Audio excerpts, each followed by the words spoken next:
निखिल वर्मा है। Care skill academy में मैं ट्रेनर हूँ RSCW का। आज जो टॉपिक है हम लोगों का टॉपिक है कॉपर ट्यूब की स्वेगिंग। कॉपर ट्यूब की स्वेगिंग क्यों की जाती है?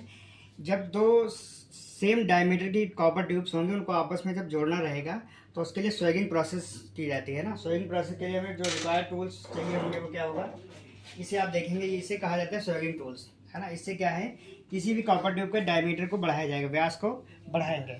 हैमर है, हैमर के अलावा इसको क्या कहते हैं, फ्लेयरिंग ब्लॉक है ये, ठीक। इसे क्या कहा जाता है, फ्लेयरिंग ब्लॉक। सबसे पहले ध्यान रखेंगे, जब फ्लेयरिंग ब्लॉक में हम कॉपर ट्यूब को लगाएंगे डायमीटर को बढ़ाने के लिए या स्वेगिंग करने के लिए, कॉपर ट्यूब को ब्लॉक के कितना ऊपर निकालना है। सबसे इम्पॉर्टेंट क्वेश्चन ये है, ऊपर कितना निकालना होता है। जब आप इसका डायमीटर देखेंगे, इसके डायमीटर में +3 करेंगे, है ना। +3 करने के बाद जितनी लेंथ होगी उतनी लेंथ को हम सरफेस के बाहर निकालेंगे ब्लैक फ्लेयरिंग ब्लॉक में। क्लियर है इतना? ठीक है। सबसे तो क्या करना है, दो कॉपर ट्यूब को आपस में जोड़ना है, तो उसके लिए एक कॉपर ट्यूब का हमें व्यास को बढ़ाना पड़ेगा, जिससे इसके अंदर इंसर्ट हो जाएगी। फिर हम क्या करेंगे, ब्रेजिंग कर देंगे, जिससे कोई भी लीकेज या कोई प्रॉब्लम नहीं होगी। तो इसके लिए सबसे पहले क्या यूज़ करना है हमें, टूल्स, फ्लेयरिंग ब्लॉक का इस्तेमाल करना है। अब हमें देखना है कि इंसर्ट करना है कॉपर ट्यूब को। जब कॉपर ट्यूब को इंसर्ट करेंगे तो बताया गया है कि इसकी लेंथ को स्केल से आप मेजर कर सकते हैं, है ना। डायमीटर को मेजर करेंगे, +3 करेंगे, उसमें +3 करने के बाद जितनी लेंथ होगी उतनी, सरफेस देख रहे हैं आप, सरफेस के ऊपर उतनी लेंथ को आप स्केल से मेजर भी कर सकते हैं, चाहें तो आइडिया से लगा सकते हो कि इतना होगा। फिर उसके बाद इसको ब्लॉक कर देना है, पूरी तरह से लॉक करेंगे।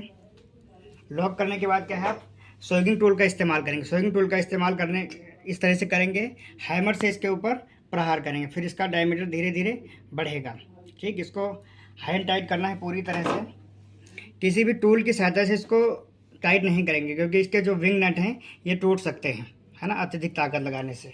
तो अब क्या करना है, इसके ऊपर हैमर से प्रहार करेंगे।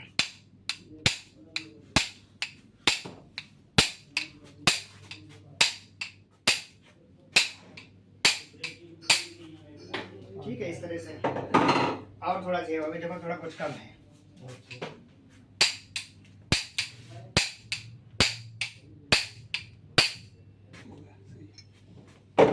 ठीक है, फिर इस तरह से इसको बाहर निकालेंगे।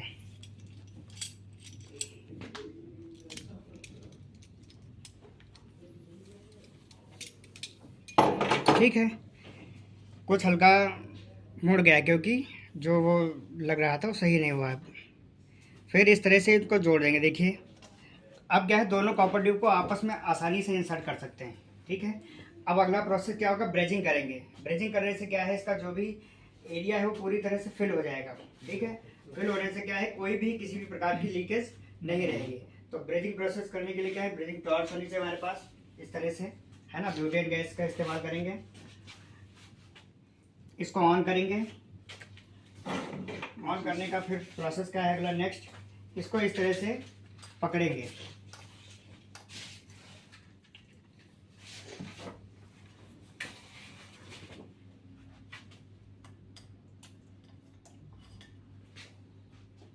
चलो,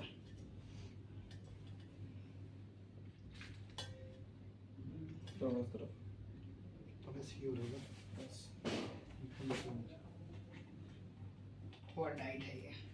चलो बंद करो। ठीक है, अब जो ब्रेजिंग टॉर्च से एयर को, वो हीट को लगाना है, वो पूरा इस जॉइंट के ऊपर होना चाहिए, ठीक है। जॉइंट को पूरी तरह से लाल होने देंगे, है ना। जब तक लाल नहीं होगा तब तक ये प्रॉपर बार जो है काम नहीं करेगी। पूरी तरह से इसको लाल होने देना है। चलो लगाइए, यहाँ लगाओ, बढ़ाइए थोड़ा।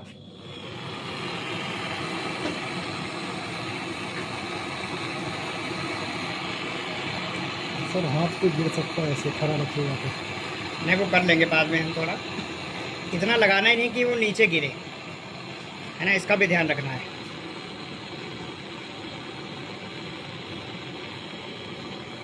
पूरी तरह से लाल होने का वेट करेंगे। फिर इसके जॉइंट पे हल्का लगाएंगे। अभी देखो ये पूरी तरह से लाल नहीं है। इसको थोड़ा सही रखें आप।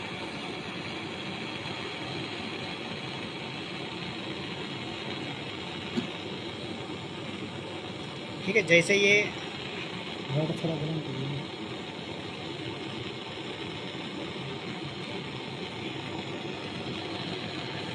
ठीक है, इस तरह से ये जब पूरी तरह से लाल होगा ना तो ये पिघलने में इसको बहुत आसानी रहेगी, बिल्कुल पानी की तरह ये काम करेगा। ठीक है, बंद कर दो। क्लियर है जी सर। ये क्या कर लिया हमने, स्वेगिंग कर दी। अब क्या है, ये दो सेम डायमीटर की कॉपर ट्यूब को आपस में जोड़ दिया। ठीक है, फिर अगली क्लास में हमने ये सीखा, क्या सीखा, स्वेगिंग करना। ठीक है,